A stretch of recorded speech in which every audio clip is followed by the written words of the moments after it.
Il est quelle heure? Ouais. Cher. Ah bon? Faut bosser, hein? Bah, si on bosse pas, on fait comment? Eh ben, si on bosse pas, on souffre. Alors, Inox, voilà, c'est ça que j'avais vu, moi. C'est ça que j'avais vu et que j'avais trouvé intéressant. Alors, on se regarde la dernière vidéo d'Inox ou pas? Bah, de toute façon, il est pas à moins 10 000 vues près, hein, le frérot. Je pense que de toute façon, vous l'avez tous vu, mais c'est histoire que les gens ils comprennent le contexte de quoi on parle. Ça, c'est la dernière vidéo d'Inox. Vous irez la re-regarder après le stream, en vrai. Pour pas trop voler de vues au créateur. La vidéo, elle tue sa mère. Hein. Elle dure 1 minute 50, les gars, mais c'est peut-être la vidéo que nous, les youtubeurs lambda, on fera jamais. Ça fait 6 ans que j'en rêve. Putain, il est 6 ans que je ans, grandis sur internet et que je vous partage ma vie. 6 ans que ça je va, me elle dure pose que plein une de minute. questions. Elle dure que 1 minute. Et 6 ans pour réaliser ce projet. 2017, je mets les pieds dans le grand bain. Non, elle est pas si folle, mais vous êtes des malades. Elle est incroyable la vidéo. Comment tu peux me dire elle est pas ouf la vidéo? Le montage qu'il y a dessus, c'est n'importe quoi. Le début de tout et la rencontre avec mon frère Michaud. 2 ans après, l'équipe s'est agrandie et on part tous vivre nos meilleures vacances au Maroc. En parlant de vacances, j'ai fait une sacrée rencontre à l'autre bout du monde. En parlant de vacances, j'ai appris le sexe au Mexique. Ah non, elle est grave bien faite la vidéo. 2022, c'est vraiment la plus belle année de ma vie. J'en ai fait du voyage. Avec PA, on a fait Paris-Roubaix et avec GMK, on allait jusqu'à faire une course contre un avion de chasse sur une piste de décollage. Mais surtout, j'ai vécu l'expérience la plus folle de ma vie. 7 jours seul sur une île déserte. 1 semaine seul à réfléchir sur le monde et je me suis dit qu'il fallait que je crée le mien. Donc j'ai réalisé mon rêve d'enfance en faisant mon serveur Minecraft. Aujourd'hui, même si j'adore ma vie avec Internet, j'ai envie de faire quelque chose dont je me sens incapable. Je veux réaliser un défi qui peut paraître inconscient, mais dont je rêve depuis longtemps. Vous vous rendez pas compte du Mais la budget qu'il doit y réalité, avoir pour une vidéo comme c'est ça? pour avoir le droit de continuer de rêver, va falloir que je change tout mon quotidien. On dirait on est dans Harry Potter, frère. On dirait il y a Dumbledore qui va arriver. Voldemort, tu as tué tes parents, Harry. Et je t'ai béflé, c'est pour ça que tu as une cicatrice sur le front, connard.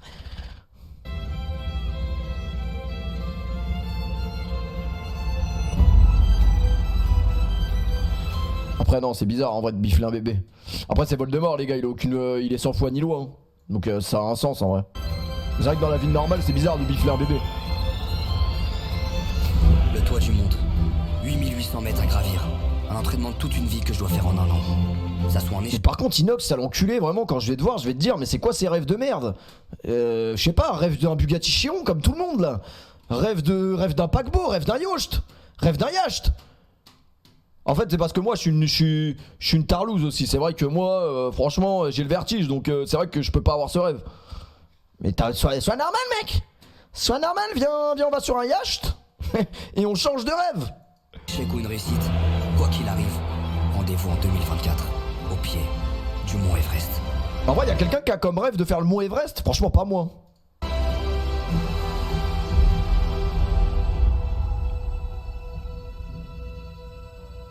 Tarlouse matérialiste. Mais non, mais la blague du bateau, c'est une blague, mais... Franchement, ça me paraît trop haut, ça.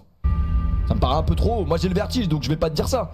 Déjà, là, dans 2 jours, je vais peut-être faire le truc de la tyrolienne, je suis camasse. Alors que c'est un truc de merde, hein. Alors l'Everest, bizarre. De rien, Inox. Pouce bleu. C'est moi. Du coup, suite à cette vidéo, la toile s'est enflammée, la toile s'est embrasée. Je pense qu'Inox va être maxi équipé comme aucun alpiniste ne l'a jamais été. Attendez. Entre les marques qui voudront l'accompagner dans la démarche et le côté prévention en ayant autant d'audience, évidemment le risque zéro n'existe pas. Mais disons qu'il paraît qu'un stuff OP de base, donc ça va. Puis même tout l'entraînement en amont sera probablement filmé, donc il va s'entourer des meilleurs avec le meilleur matos pour s'entraîner. Bref, vous avez capté. Et là après tout le monde donne sa théorie. Au-dessus de 6000 km d'altitude, il n'y a aucune sécurité possible. Aucun hélico ou appareil ne peut marcher à cette hauteur. S'il y a un souci, c'est fini. Le nombre d'alpinistes expérimentés qui ont tenté, n'ont pas réussi, sont morts. Ouais, mais il a un avantage non négligeable, c'est qu'il a les moyens de se préparer de fou. Vous savez quoi? Franchement, c'est inquiétant, mais j'ai vu ça dans la story Insta de Le Bouzeux. J'ai envie de faire confiance à Le Bouzeux. Et c'est peut-être la dernière fois que je vais faire confiance à ce mec. Mais en vrai, on va lui faire confiance. À ce qui paraît, il a fait une vidéo sur le mont Everest. Il avait pré-shot. Ah ouais, mais 19 minutes, il est dur. Si je vous demande quelle est la montagne la plus haute du monde, Ma qu'est-ce bite. que vous allez me répondre? Bah ma bite. Faut la monter hein vraiment. Faut se lever tôt hein, pour la monter. Faut se lever tôt parce que je me lève à 16h mon pote. Alors peut-être que les moins bons en géographie, les plus novices vont me répondre l'Himalaya, les Alpes, le Mont Blanc, le Kilimandjaro, parce que le mec il a regardé une émission, il a entendu cette montagne, voilà. Ceux qui ont la base vont sans doute me dire l'Everest. Tu veux que je te dise c'est quoi le plus haut? Le bouseux, tu veux que je te dise? Vraiment? Je vais me mettre à ta hauteur. Enfin non, à ta hauteur c'est là. Je vais me mettre à ta hauteur Bouzy. Tu veux que je te dise c'est quoi le plus haut? Je vais te le dire, y a pas de problème. Pour moi, la montagne la plus haute c'est celle-là. Je suis une tour japonaise de 1000 mètres de haut. Mais putain, je voulais un extra entier, c'était trop brut là, on n'a pas eu de transition. Je suis une tour japonaise de 1000 mètres de haut. Oh putain, je me suis fait cramer, je regarde Lucky Luke en ce moment comme un gros débile. Franchement sympa hein, Lucky Luke. Salut mon Bouzy. Bouzy, j'aime trop ce mec, ça se voit, il est vraiment trop gentil ce mec. Je l'ai pas vu beaucoup de fois, mais le peu de fois où je l'ai vu, franchement j'ai bien rigolé.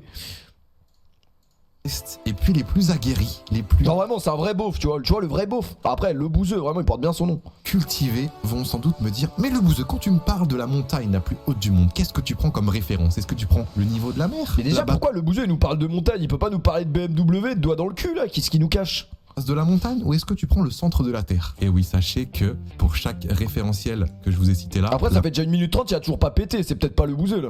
la montagne la plus haute est différente. Et pour savoir un petit peu plus de quoi je parle, je vous mets en description la vidéo de François Asselin qui explique tout cela super bien. Moi je vais pas détailler là-dessus parce que c'est pas forcément le sujet de la vidéo, mais nous les alpinistes... Non j'arrête les pauses, j'arrête les pauses. Ce qu'on va choisir comme référentiel, ça va être le niveau de la mer, parce que la hauteur d'une montagne, quand le référentiel est le niveau de la mer, on parle d'altitude. Et le Mont Blanc, par exemple, est une montagne, Et déjà, la qui plus veut haute être montagne des Alpes, qui alpiniste, s'élève à frérot 4808 mètres d'altitude. Alpineur, à la L'Everest, limite. qui est la montagne la plus haute du monde, le C'est toit où l'Everest? C'est où l'Everest? En vrai, c'est où l'Everest? En vrai. du monde, s'élève à 8848 Elle mètres est bien d'altitude. faite la vidéo Juste là. pour poser les bases, et ceux qui se sont dit dans leur tête quand j'ai demandé c'était quoi la montagne la plus haute du monde et qui se sont dit les Alpes ou l'Himalaya, sachez que ça c'est une chaîne de montagnes les gars, c'est plein de montagnes. Le C'est Mont au Blanc, Népal. l'Everest, c'est une montagne. C'est bien bon à faire la savoir. différence quand même, c'est important. Dormir à moins bête. Je suis une tour népalaise de 8000 mètres de haut. Le P on peut regarder un C'est pas sorcier. Peut-être pas ce soir. Commençons Voilà, par c'est le un peu ça, mais- commencement, la formation de l'Himalaya. Ah, moi, il a des tatouages de fou, frère. Pourquoi il a une ampoule? Un jour, il changeait une ampoule. Eh putain, elle est pas mal celle-là. Tu peux me faire la même, mais celle de Claude François? Celle de Claude François, elle doit avoir un petit truc. Ouais, tu me fais la même. Pareil, il a tapé, le tatoueur, il a tapé ampoule Claude François sur Google. Tu me mets la même. Sauf que moi, je vais pas prendre ma douche avec. T'as la ref. T'as la, il est con aussi, il change l'ampoule. Complètement con. C'est bon, j'arrête. Maintenant 80 millions d'années. Il y a une petite vidéo sur YouTube qui résume bien, mais c'est vraiment en gros. Là, sachez que je m'adresse au grand public. T'as des tatouages, toi? Non. Début de la vidéo, la Terre, il y a maintenant plus de 80 millions d'années du coup. Il y avait l'Afrique, l'Amérique du Sud, l'Australie et tout qui étaient à peu près collés. Et grâce au phénomène scientifique des plaques tectoniques, Et attendez, désolé, mais dernière pause, je savais pas que le bouseux faisait des vidéos comme ça, j'ai l'impression d'être en SVT. Sous plaque tectonique, j'aurais jamais cru que ce mec me sortirait ce mot, vraiment. vous avez le continent, en Sous dessous vous plaque avez des tectonique, plaques, à la et en limite, fait mais- ça bouge. À peu près ça. La plaque indienne va bouger, elle se détache du coup de l'Afrique et elle va venir percuter la plaque eurasienne. Regardez, Je peux attends. te jurer que pendant le cours sur les plaques tectoniques, le bouseux, il s'est fait interpeller par la prof de sciences de la vie et de la terre. Pas dans le nez les doigts, vous préférez dans le cul madame? Toute la classe rigole et puis... Dehors. Attention, 3, 2, 1, bam! Et hop, voilà l'Himalaya. Et comme on peut le voir dans cette vidéo, l'Himalaya est hyper large. Et comment les gens comme moi, comme toi, comme les scientifiques, je ne Je suis sais pas, ont insupportable. pu savoir que l'Everest était la montagne la plus haute de l'Himalaya et donc parce du qu'ils ont monde. pris un Faut revenir mètre. en arrière, mais de pas si longtemps que ça. Ils ont parce que pris un c'est le 19e mètre. siècle. On a Georges Everest qui est tout simplement le responsable des travaux de triangulation. Attends, désolé, dernière pause. Il y a forcément un mec qui travaille sur le mont Everest qui l'a payé pour faire la vidéo. Comment le bouseux qui pète dans sa BM en est venu à faire une vidéo où il parle de Georges Everest? Me dites pas que c'est bizarre là. C'est quand même bizarre, on est d'accord. C'est pas le bouseux qu'on connaît là. Des Indes, la recherche des montagnes les plus hautes de Il doit y l'Himalaya. avoir un placement de produit. Attends, laisse-moi voir la... Grâce notamment à l'étude des angles. Et pour l'étude des angles, on utilise Wesh, il a mis des liens Wikipédia et tout.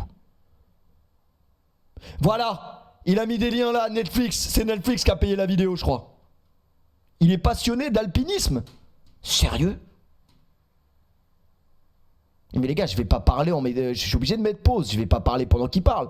Calcul mathématique autour de la trigonométrie. La trigonométrie, je pense, ça parle à pas mal de gens, surtout ceux qui sont passés par le lycée général. Peut-être en pro aussi, on voit ça, je sais pas du tout. On se rappelle tous de Non, en vrai, désolé, je fais des blagues, mais je savais pas qu'il était passionné de ça, vraiment. ce petit cercle. On peut déterminer à distance les montagnes les plus hautes du monde. Et ça, c'est beau. Donc comment ça s'est passé? J'ai envie de dire c'est simple, mais c'est pas simple à la fois parce que son équipe sont allés directement dans les Indes avec leurs outils de mesure. Ils se sont paumés en plein milieu des Indes. Il fallait vraiment full motivation, full détermination parce que sinon tu tenais pas. Avec la malaria, le typhus qui traînait là-bas, le climat vraiment pas forcément supportable, mais ça l'a fait. Et c'est aussi pour ça que cette montagne qui était avant nommée le Pic 15 a été nommée l'Everest. Par contre, il y a vraiment une volonté de la part des Népalais et des Tibétains, parce qu'à savoir que l'Everest est situé pile à la frontière entre ces deux pays-là, ils ont vraiment voulu nommer l'Everest dans leur langue. Les Népalais appellent l'Everest le Sagarmatha et les Tibétains le Chomolungma. Bon, maintenant que Georges est passé par là, il y a maintenant la volonté pour les Britanniques d'avoir cette gloire de le grimper en premier. Merci, et tout ça commence dans les années 1920 et c'est le début des premières expéditions. Nous sommes moi, en ça fait bizarre de ouf de me dire que mon prof de SVT c'est le bouseux là. 1921, l'Everest est placé pile entre le Népal et le Tibet, comme je l'ai dit juste avant. Il y a deux solutions pour le grimper, soit par le côté tibétain, soit par le côté... Putain, moi j'avais une prof de SVT, désolé, hein, mais elle avait un œil qui disait merde à l'autre.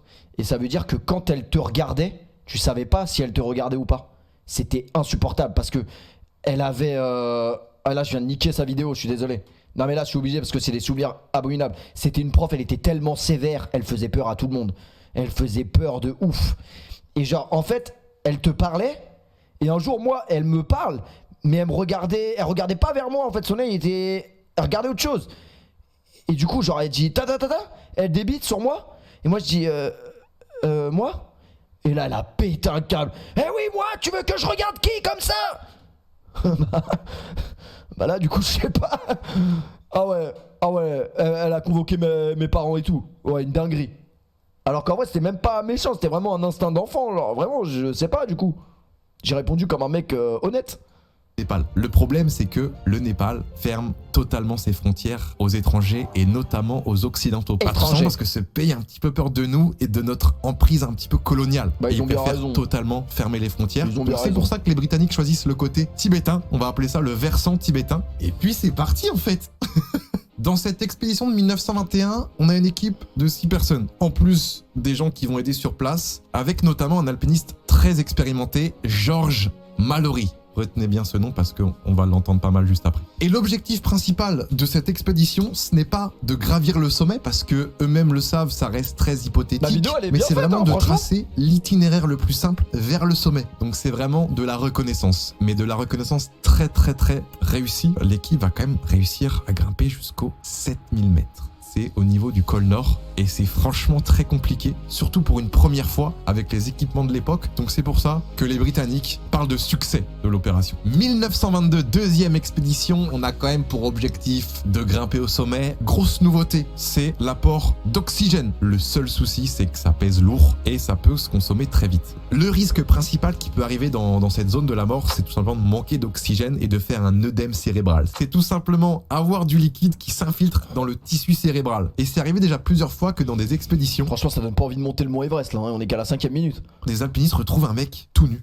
Ils pètent un câble et ils se disent putain mais j'ai trop chaud en fait. Et les mecs se mettent à l'aise. C'est pas normal hein, parce que le cerveau en fait en manque d'oxygène il câble. Tu fais des hallucinations et tout, tu fais nimp.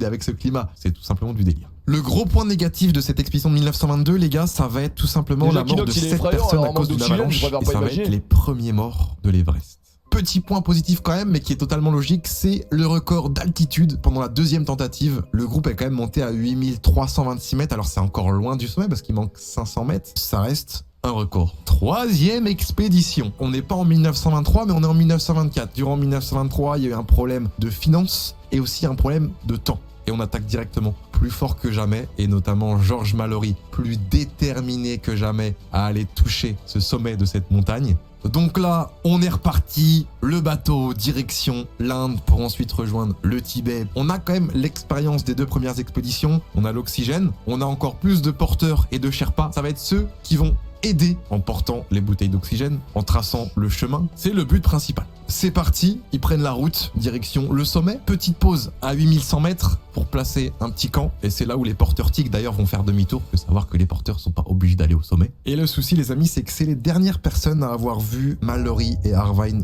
vivants. L'Everest aura eu raison d'eux. On sait pas s'ils ont atteint le sommet. Il y a quelques hypothèses. C'est vrai que quand c'est un mystère comme ça, bah c'est tout de suite plus intéressant. On a envie de faire les curieux, aller de récolter des petites infos à droite à gauche. Première hypothèse, ils auraient atteint le sommet parce que Mallory avait dit à sa famille qu'il aurait déposé la photo d'eux sur le sommet de la montagne. Et l'Américain qui a découvert le corps de Mallory en 1999. D'ailleurs, il y a la vidéo sur internet. Ceux qui peuvent être choqués, n'allez pas voir la vidéo, mais il y a la vidéo. Et en fait, Ah ouais, tu vois le corps et tout. cet Américain n'a pas trouvé cette photo sur son corps. Peut-être qu'elle a disparu comme ça, ou peut-être qu'il aurait atteint le sommet, il l'aurait déposé, on sait pas. Deuxième hypothèse, il y a des scientifiques qui disent que, pour l'époque, c'était impossible de monter la dernière arête avant le sommet. Par le versant tibétain, il y a 3 réseaux, et il y en a un qui est très difficile à monter, sachant que Mallory était très fort pour grimper sur de la roche, mais de là à monter un réseau de je ne sais combien de mètres, moyen. Donc après cet échec, les Britanniques préfèrent dire que le sommet est toujours invaincu et que personne n'est encore monté au sommet de l'Everest. Ensuite, après l'expédition de 1924, il se passe vraiment pas grand-chose jusqu'en 1950. On peut arriver quand Forcément, Inoximondo. avec les conditions de Seconde Guerre mondiale et tout, c'est beaucoup plus compliqué d'organiser des expéditions. Et il faut attendre du coup 1951 pour que le Népal ouvre ses frontières. Ça Et fait du bien un peu de culture sur les streams du P. Ça fait du bien, mais j'avoue qu'en lançant mon stream, je pensais pas que c'est le bouseux qui allait nous l'apporter cette touche. Comme quoi la bine fait pas le moine en vrai. en même temps, la Chine annexe le Tibet. Par le versant tibétain, c'est impossible de faire l'expédition, mais du coup, on peut le faire. Squeezie, il a baisé le game en vrai avec ses... Tu vois les vidéos YouTube comme ça où ça raconte et il y a des images en fond, c'est stylé en vrai.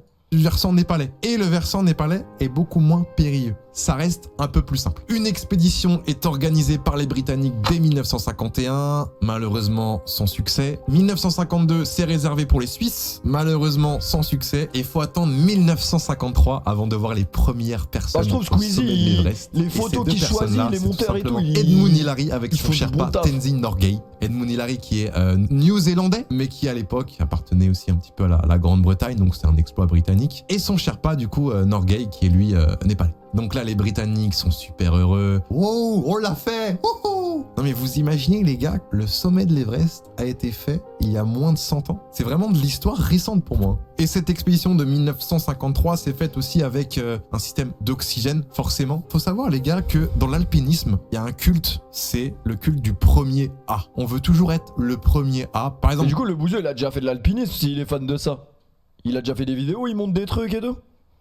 gravir l'Everest. Donc voilà, t'es le premier à gravir l'Everest, c'est déjà très bien. Ensuite, le premier à gravir l'Everest sans oxygène. Le premier à gravir l'Everest et le redescendre en ski. Le C'est col du presque Tourmalet, illimité en vraiment. fait. Ensuite, il y a un alpiniste qui a marqué un petit peu l'histoire de l'alpinisme qui s'appelle Messner, qui a imposé son style, le style alpin. Ça consiste en quoi le style alpin? C'est très simple, c'est de gravir une montagne sans oxygène et sans porteur. Tu portes ta propre bouffe, tu portes ta propre tente, tes propres fringues, tu vas sur la montagne, tu fais ton camp toi-même. Mais ça, et c'est en les plus, mecs qui t'as ont pas de peur de la bouteille mort, ça, d'oxygène c'est sur toi. inquiétant. Et c'est le style le plus dur dans l'alpinisme. Pour les chauvins qui regardent cette vidéo, nous les Français, la première fois qu'on a monté l'Everest, c'était en Il a sûrement monté une cousine ou deux. Putain, vous êtes des merdes. 1978, donc c'est 25 ans après la première ascension. Il y en a sans doute pas mal qui étaient nés et qui regardent cette vidéo. On a été les premiers à grimper l'Everest et le redescendre en ski. Alors pas depuis le sommet, mais je crois que c'est environ vers 8500, 8600, on a redescendu en ski jusqu'au camp de base.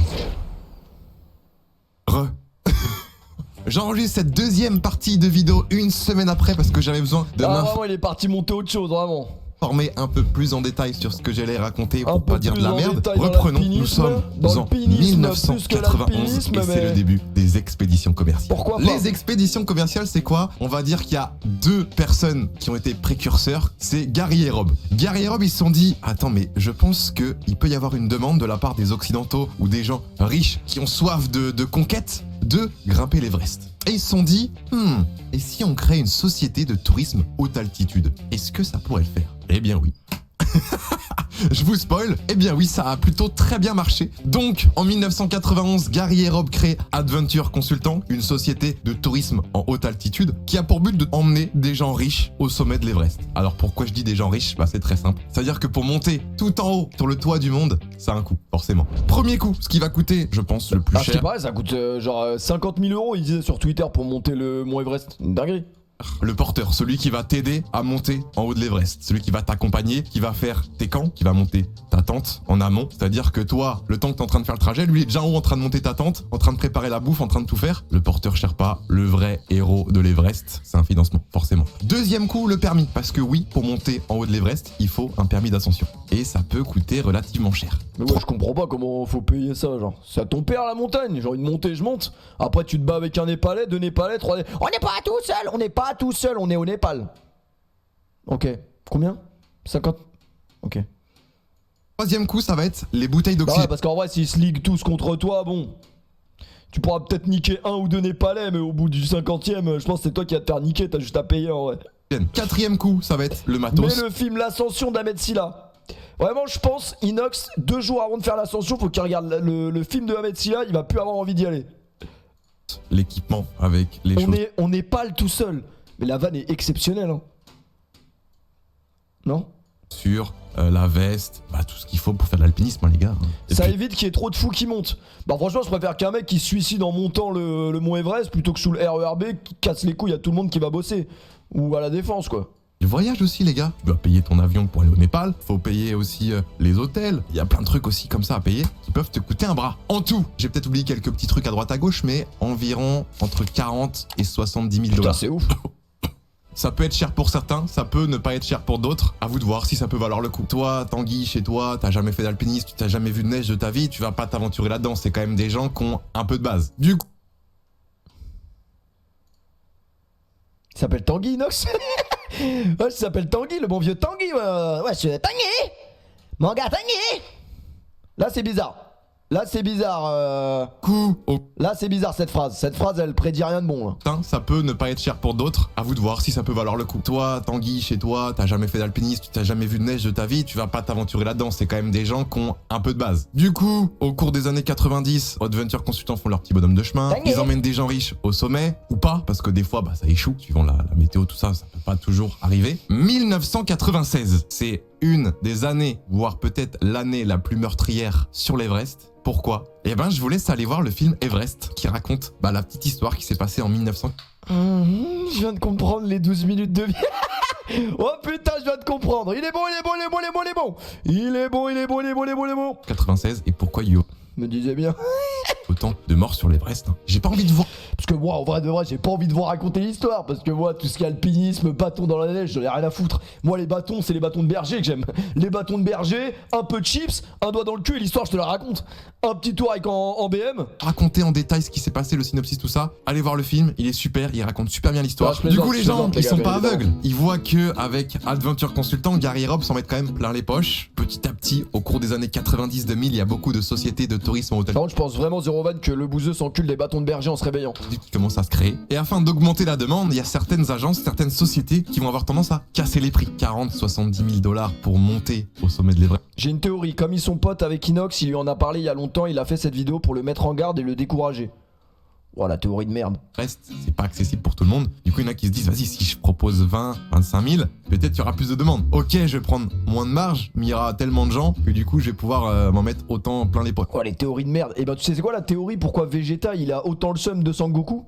Pas parce qu'il se bat mieux que lui. Ouais, non, mais ça n'a pas de rapport en vrai. Le souci et le débat, c'est est-ce que ça peut valoir le coup pour un mec comme moi, comme toi, de mettre 15, 20, 30 000 euros de moins, mais d'avoir moins de sécurité, un guide sans doute moins expérimenté, qui parle peut-être pas ta langue, avec des cordées à je ne sais combien, c'est-à-dire que vous êtes beaucoup à monter ensemble. Là-dessus, chacun son avis. D'ailleurs, il y a une histoire qui a fait débat il y a très... Y'a quelqu'un qui aimerait bien monter le mont Everest dans le chat, histoire qu'on voit genre. Moi j'avoue ça me hype pas du tout, mais après parce que moi je suis un mec, je sais pas, j'ai pas de passion, je suis comme ma daronne moi, j'ai pas de passion. Non, non, oui, non, non. Bah en fait moi ça me fait plus peur qu'autre chose en vrai. Rien à branler. Après les passions de chacun les gars, ça c'est subjectif encore une fois. Hein. Je l'ai déjà fait. Moi je sais que ce sera pas mon délire parce que dans tous les cas moi je suis un mec qui a le vertige et tout donc impossible.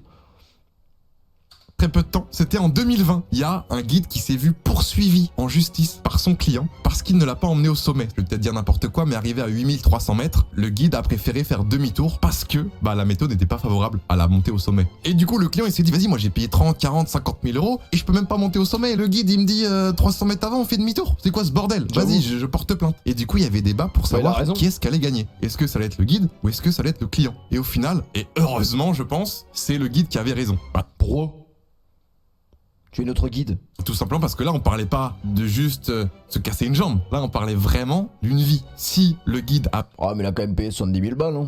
avait emmené son client au sommet, il y avait de très fortes chances, juste le client, juste le guide, je sais pas, mais qu'il y ait un mort en fait. Mais tout ça pour dire que si t'es riche et que t'as un peu d'expérience, tu peux tenter l'Everest. Nous sommes en 2019 et c'est les embouteillages. Les embouteillages, regardez-moi cette photo, analysez. Oh, mais elle est effrayante cette photo.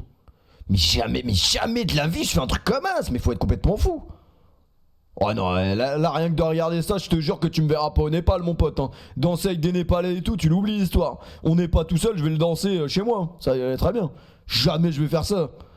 Ouais, s'il y en a un qui me pousse pour rigoler, je tombe, c'est mort. Cette photo. On est juste avant le sommet de l'Everest, on est sur la dernière arête. On est à plus de, du coup, 8800 mètres d'altitude. On va faire être dans les embouteillages parisiens. Pourquoi il y a ces embouteillages? J'ai envie de vous dire c'est simple, mais c'est pas simple à la fois. Il y a plusieurs raisons. Déjà, pour optimiser ses chances de monter au sommet de l'Everest, il y a que 15 jours dans l'année. 15 jours sur du coup 365 jours. Cette période, elle est...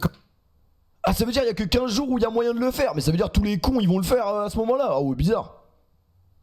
C'est généralement les 2 dernières semaines de mai. Ça peut déborder un peu après, un peu avant, mais c'est généralement ça. Et en fonction de la météo, quand vous arrivez au camp de base, vous pouvez prédire un petit peu en avance la météo qu'il va y avoir au sommet. Et ben on se dit, on a 2 jours, là c'est le moment où on peut monter. Sauf que le souci, avec toutes les agences qu'il y a, ça fait beaucoup de monde et du coup ça crée des embouteillages. La deuxième raison, l'inexpérimentation de certains individus qui tentent le sommet. Le problème c'est que il suffit d'être riche pour monter au sommet. Alors oui et non. Ok, t'as les sous, mais si t'es pas préparé physiquement à monter un sommet de 8848 mètres, c'est ciao. Et le souci c'est qu'il y a certaines personnes, par manque d'expérience, les gens ils arrivent même plus à s'habiller, c'est-à-dire qu'il y a des gens qui sont obligés de les habiller, ils font un pas toutes les minutes.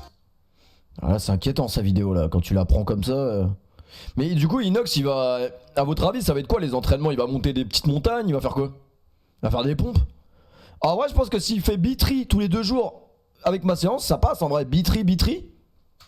Ça ralentit tout le groupe, ça s'entasse, et c'est la merde quoi. Et puis troisième raison, l'ego. C'est vrai que nous les êtres humains on a tendance à toujours avoir un peu d'ego, à se dire ma mère la pute si je monte pas au sommet. Franchement moi je dirais pas ça en vrai. Le problème c'est que du coup tu tentes, tu repousses tes limites. Au bout d'un moment ça passe plus, c'est là t'es figé, t'es bloqué et t'avances plus et c'est la merde quoi. En plus de te mettre toi en danger, tu mets aussi les autres en danger. Donc pour limiter ce phénomène au niveau du Tibet, ils ont mis une limite au niveau des permis d'ascension. T'es limité je crois à 140 permis par an. Je dis peut-être n'importe quoi mais je crois que c'est à peu près ça. Du coup forcément si t'as pas le permis, tu peux pas monter donc voilà. Et le souci c'est que pour le Népal c'est hyper important ces aventures, ces expéditions au sommet de l'Everest pour les étrangers parce que ça leur... Pfut, si la prod de Inoxtag te demande de lui faire une vidéo courte pour le motiver. Mais qu'est-ce que tu racontes? Rapporte de l'argent. Ça fait chier pour eux de limiter les permis d'ascension. Mais bon, on est en 2022, je crois qu'ils commencent à prendre des mesures pour éviter ce genre de phénomène et d'avoir trop de morts au sommet de l'Everest, en espérant que ça aille mieux au cours des années. Bon, maintenant qu'on a vu les grands faits, les grandes lignes de l'Everest, il est temps pour moi de vous raconter quelques petites anecdotes. Croustillantes ou pas, ça c'est à vous de voir. Et pour moi, c'est quand même important de vous le dire. Première anecdote. Allez Inox, je te soutiens. Et n'oublie pas, hein, quand t'es en haut, à 2 doigts de crever, n'oublie pas, je te soutiens. Et ça t'aidera dans la vie. L'envie d'avoir envie, pas qu'on me donne ma vie. Oublie pas le C4 qu'on a versé dans la bouteille, ça c'est gravé mon pote. N'oublie pas. Anecdote, pour boire, ça quand vous faites de l'alpinisme comme ça en haute altitude, vous n'avez pas des bouteilles d'eau parce que vous doutez bien, ça gèle. Ce que font les gens, c'est très simple. Ils ont un réchaud, ils mettent une casserole, dedans ils mettent de la neige et en fait ils font chauffer de la neige. Et ça leur fait tout simplement de l'eau. À vous de voir si elle était importante ou pas cette anecdote, mais j'avais envie de vous la dire. Deuxième anecdote, ça va être sur la personne la plus jeune et la personne la plus âgée qui sont montées au sommet de l'Everest. Alors la plus jeune, c'est un jeune américain de 13 ans qui est monté au sommet avec son papa. Très très jeune, mais il l'a fait. Incroyable. Et la personne la plus âgée qui est montée sur le toit du monde, c'est un japonais de 80 balais. Comme quoi les gars. Je suis une tour japonaise de 8000 mètres de haut. Par contre le daron il aimait pas son gosse vraiment. Avec de la détermination, un peu d'entraînement je pense aussi, ça peut se faire. Et la première femme qui a conquis l'Everest, c'est une japonaise, et c'était en 1975. C'était même avant, du coup, si vous avez bien suivi la vidéo, que les premiers Français atteignent le sommet. Est-ce que les amis, Ah voilà, vous avez vu, il y a des gens qui arrivent, les gars. Pourquoi ils y arriveraient pas en vrai? si je vous parle de... De toute façon, moi, je pense que même s'il y arrive pas, il arrivera à faire une série de ouf, même s'il va pas au bout, tu vois. De toute façon, ils prendront pas de risque, je pense. Nadir Dendoun, ça vous dit quelque chose? Non? Eh ben, c'est tout simplement le premier franco-algérien à être monté au sommet. Oh putain, le malade. Il a dit bon, on plante quoi? 9-3 représente la cité. La cité, on n'oublie pas la cité. Même en haut, on n'oublie pas. Sommet de l'Everest en 2008, et surtout, les amis, surtout, sans entraînement. Et il y a un film qui raconte son histoire. Et ce film, c'est avec Ahmed Silla, c'est un film français. N'hésitez pas à le voir, c'est le... Ah bah oui, en vrai, l'Ascension, c'est vrai que c'est... En vrai, c'est pas un mauvais film, hein, en vrai. Dans mes souvenirs. Après, j'avais 14 ans, mais... premier film que j'ai vu sur l'alpinisme. Et franchement, j'ai trop kiffé. Ça s'appelle Oh putain, il est devenu fan d'alpinisme à cause du film d'Ahmed Silla, effrayant. L'Ascension. Il y en a peut-être qui l'ont vu, il y en a peut-être qui l'ont pas vu. Il est disponible, je crois, sur Netflix, si je dis pas de conneries. Non, sur Arte, sur Arte. Donc n'hésitez pas. Dernière petite anecdote, beaucoup moins joyeuse, mais importante à dire quand même. La plupart des gens qui meurent arrivés au sommet de l'Everest, ça peut être à 8700, 8800, leur corps est laissé sur place. C'est beaucoup trop dangereux de redescendre un corps à cette hauteur-là. Et du coup, pour les alpinistes, il y a des corps, c'est des repères. Ils se disent, donc là, on vient de voir ce corps-là, je viens de passer, je dis peut-être n'importe quoi, mais les 8763 mètres. J'ai peut-être un truc que j'ai oublié de vous dire, monter au sommet de l'Everest, ça prend un mois et demi d'expédition. Parce que les gens ne se rendent pas compte quand je leur dis ça, je fais, waouh, c'est long de fou. Quand vous montez, vous devez vous acclimater petit à petit, parce que il y a le mal des montagnes, mal de tête, vomissement, que c'est important pour notre corps de s'hydrater petit à petit pour les globules rouges, si je dis pas de conneries. Et du coup, l'expédition se fait petit à petit, 1000, 2000, 3000, 3500, on fait les camps, on réfléchit, et ça prend entre un mois et demi en général. Pour les plus expérimentés, les... Franchement, en plus, un mois et demi sans te taper de queue, parce que, désolé, mais tu peux pas déjà, tu peux pas te branler avec des Népalais autour de toi. Et deuxièmement, tu peux pas avoir le barreau dans des conditions... C'est pas à ça qu'il faut penser? Ah, moi, désolé, j'y pense. Ah, ça va, il y avait une pub, c'était le bon moment, en vrai. Non, franchement, là, Inox, s'il voit la vidéo de Le Bouzeux, il va direct arrêter le projet. Il va dire non, je vais monter la route du Rhum, en vrai. La route du Rhum, c'est bien.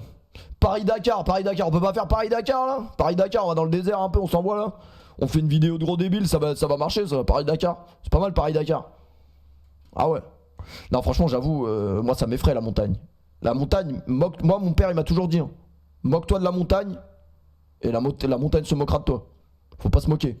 Les alpinistes de fou, ils peuvent le monter en une semaine, hein, je dis pas. Hein. Mais voilà, pour un mec beaucoup plus lambda, ça peut être très long. Bah les refs, ça va déjà être la fin de cette vidéo. J'ai au moins 2 ou 3 heures d'enregistrement, tellement je bégaye. T'aimes la mer? Franchement, même la mer, ça m'effraie. Hein. Ce qu'il y a au fond de l'eau et tout, ça fait peur. Hein. Ça fait peur. Dites-vous qu'on connaît que 15 ou 20% de ce qu'il y a dans l'eau. C'est effrayant. Tellement je suis pas habitué à faire une vidéo sérieuse. C'est vraiment une vidéo qui me tenait à cœur. Putain, je suis refait. Franchement, elle était bien. D'ailleurs, je remercie vraiment du fond du cœur Guillaume de la chaîne Style Alpin. Je vous mets la chaîne en description, qui m'a beaucoup aidé au script de la vidéo. Parce qu'il y avait quelques trucs que j'étais pas forcément au courant. Tu m'en que je avais maîtrisais parlé. pas. Ah ouais, mais chaîne, non, mais vraiment. Mais le con, il va vraiment faire ça à cause de Le Bouzeux. Tu m'en avais parlé il y a longtemps de cette vidéo. Un jour, on le grimpe ensemble. Attends, mais Le Bouzeux, il a signé pour ça? Lui aussi, il le fait? Bah moi, ce serait cohérent. Mais t'es pas plus chaud? On va sur le parking d'Auchan samedi, là? Avec mes cousins bikers, là, on a réservé le parking d'Auchan. 50 BMW.